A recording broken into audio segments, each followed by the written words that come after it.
अब इसको समझाने के लिए मैं आपको आपके जनपद की एक छोटी सी कहानी सुनाती हूँ जो आपको नहीं पता हो। जब 1857 का युद्ध हुआ था, फर्स्ट वॉर ऑफ इंडिपेंडेंस जिसे कहते हैं, उसके बारे में आप सब सबने सुना होगा, आपने सब लोगों ने सुना होगा। कौन कौन नाम याद आते हैं जब हम इस युद्ध के बारे में सोचते हैं? झांसी की रानी याद आती है, बड़े सारे लोग याद आते हैं। मगर आप लोगों को ये नहीं पता होगा कि जब वो युद्ध हो रहा था तो गोरखपुर जो क्षेत्र है उससे अंग्रेज भाग गए थे। और क्यों भाग गए थे?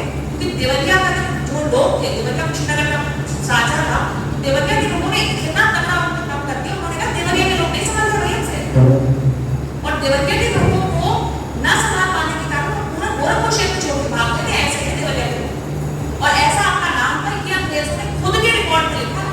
अंग्रेजों ने जैसे कि हमें लिखे गए कि हम भाग गए क्योंकि हम देवरिया के लोगों से डरते थे। देवरिया लिखा एक गर्व का एहसास हुआ सुन के बात। मुझे तो बहुत गर्व का एहसास हुआ था कि मैं ऐसे जनपद में सेवा दे रही जब मुझे पहली बार बात पता चली। ऐसे जनपद है ही देवरिया। ये वो देवरिया जनपद है जहाँ पे रामचंद्र विद्यार्थी जैसे बच्चे 12 साल के तो अंग्रेजों से बहुत लेने के लिए तैयार हो गए। एक पैना गाँव है, आप लोगों ने सुना होगा, सुना है ना पैना गाँव? आप ही के पास, भारत के पास है। तो पैना गाँव में वो एक भाई वहाँ के राजा एक सेना बना लेते हैं और अंग्रेज इतने तंग हो जाते हैं वहाँ से कि उन्होंने रात में अंधेरे में जब सब सो रहे तब तक उन्होंने वहाँ पे अटैक करवाया। क्यों कराते? अगर उनको इतना गुमान होता कि हम तो जीत ही जाएंगे तो दिन में कर देते ना, क्यों उनको करना पड़ा? क्योंकि ऐसे थे देवरिया लोग, और आज भी ऐसे ही देवरिया लोग, आज भी गलत को नहीं सहते देवरिया लोग। लेकिन हमारी अगर पहचान केवल ऐसे हो कोई एक जनपद है या कोई गोरखपुर के पास का जनपद है तो क्या ये सही बात है? नहीं है ये सही बात। तो मेरा ये उद्देश्य है, और मेरा नहीं आप लोगों का उद्देश्य होना चाहिए, मैं तो केवल आपको एक बता सकती हूँ चीजें कि देवरिया को हमें सच में एक जनपद के तौर पे मिसाल जनपद बनाना चाहिए, ऐसा मुझे लगता है। अब आप मुझे बताओ बनाना चाहिए कि नहीं बनाना चाहिए? थोड़ा और जोश से ऐसा तो कौन बनाएगा? हाँ, हम लोग बनाएंगे, यही इसीलिए बुलाए।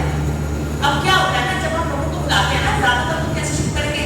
मैडम हमारी एक समस्या है, हमारे गांव में चक्रोट पे कब्जा है। बात सही है, कब्जा है, आप सबके गांव में चक्रोट पे कब्जा है, तगादों पे कब्जा है, लेकिन ये मतलब राजस्थान के लोगों ने उनको कब्जा किया है? नहीं किया ना, किसने किया है?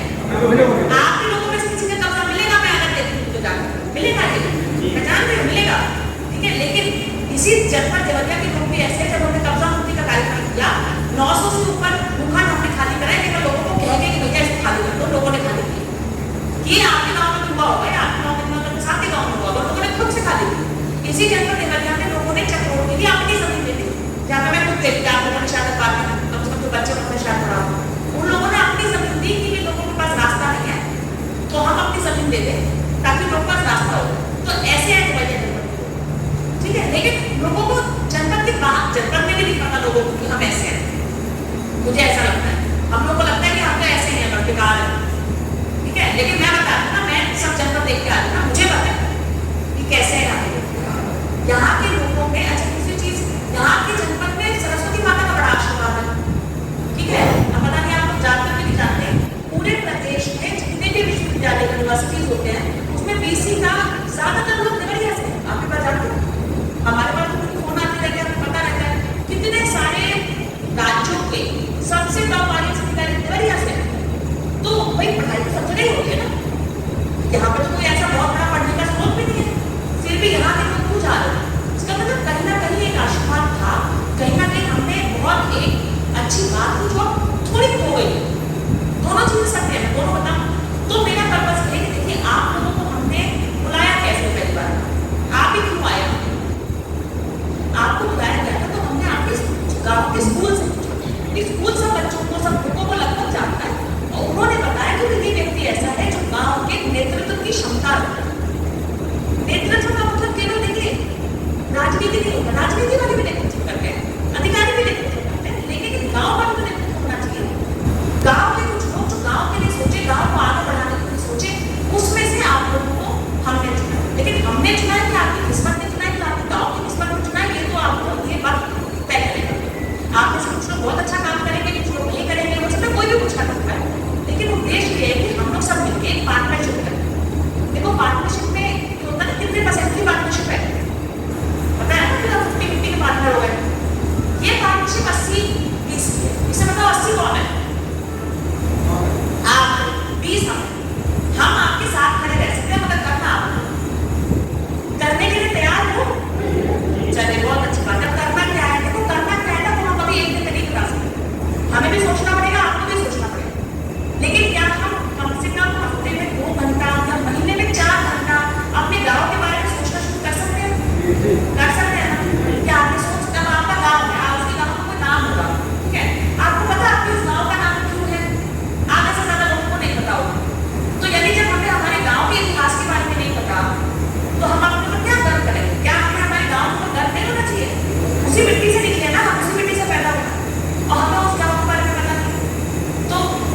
लोगों को, आने वाली पीढ़ी को जानकारी हो जाएगी। आज आपके देवरिया शहर के ज्यादातर बच्चे रामचंद्र विद्यार्थी का नाम नहीं जानते। ये हमारे, मैंने खुद देखा है, स्कूल में नहीं, मैंने पूछा, जैसे आपको बैठो ना, मैंने पूछा, हम बहुत सारे बच्चे बैठे रामचंद्र विद्यार्थी 15 अगस्त से चुके कि रामचंद्र विद्यार्थी का नाम किसने सुना, किसी ने हाथ नहीं उठाया। ये हमारी विडंबना है। फिर अपने स्कूल को बोला कि आप सिखाइए, लोकल जो हीरो है उनके बारे में, भगत सिंह के बारे में सबको बताया। भगत सिंह बहुत पूछे हैं, हमारे लिए भी पूछे हैं, उनके बारे में हमें जानना चाहिए। पर क्या रामचंद्र विद्यार्थी के बारे में नहीं जानना चाहिए?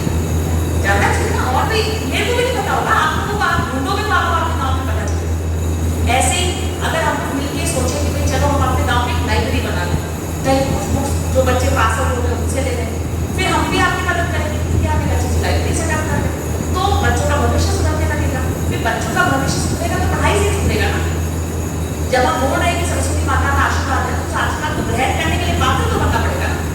भगवान भी आगे आशीर्वाद कर देते हैं जब आप पात्र रखते हो, उस चीज की साधना करते हैं।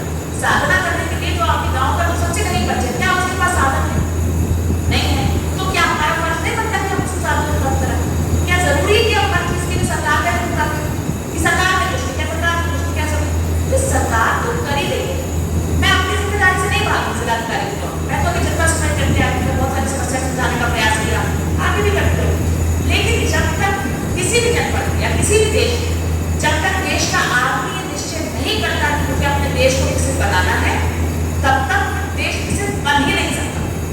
मोदी जी ने नारा दिया कि हम भाई विकसित देश बनाएंगे। क्या मोदी जी अकेला विकसित देश बना सकते हैं? क्या सरकार अकेले विकसित देश बना सकती है?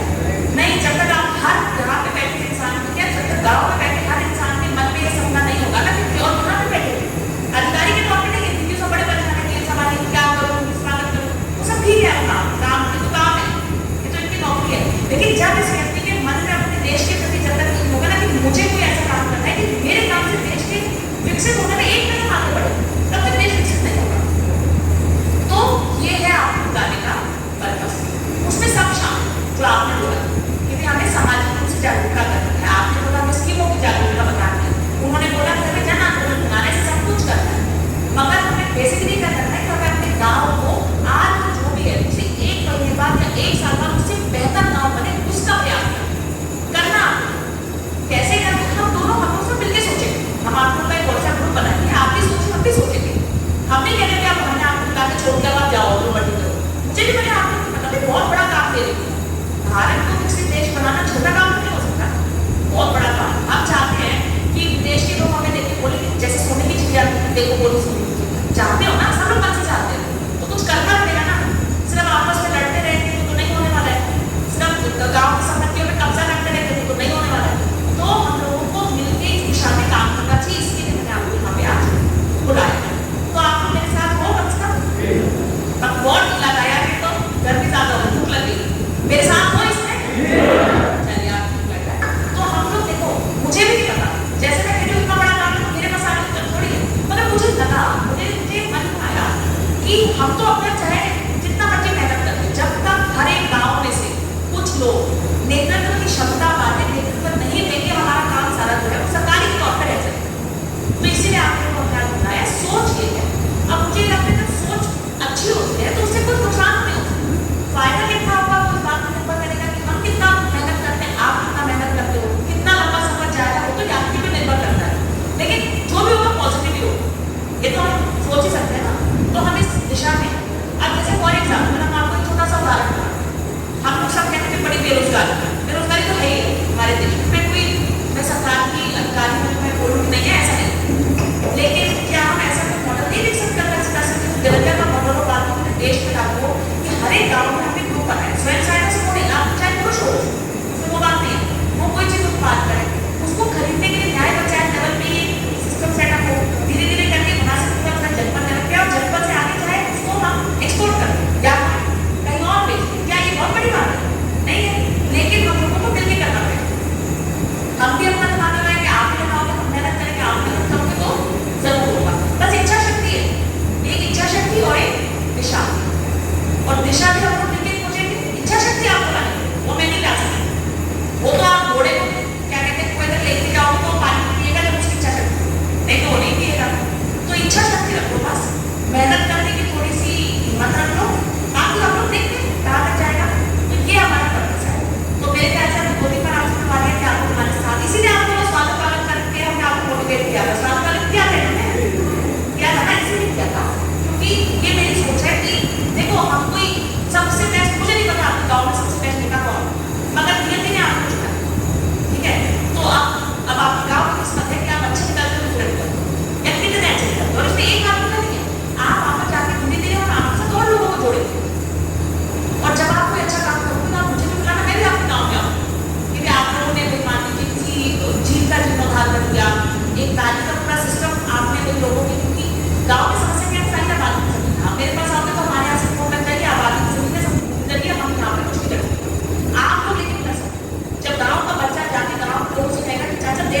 मेरे सहयोग से कर सकते हो, मैं तो खड़ी हूँ ना आपके मतलब तो मैंने बताया, लेकिन आप कर सकते हो, मैं नहीं कर सकती।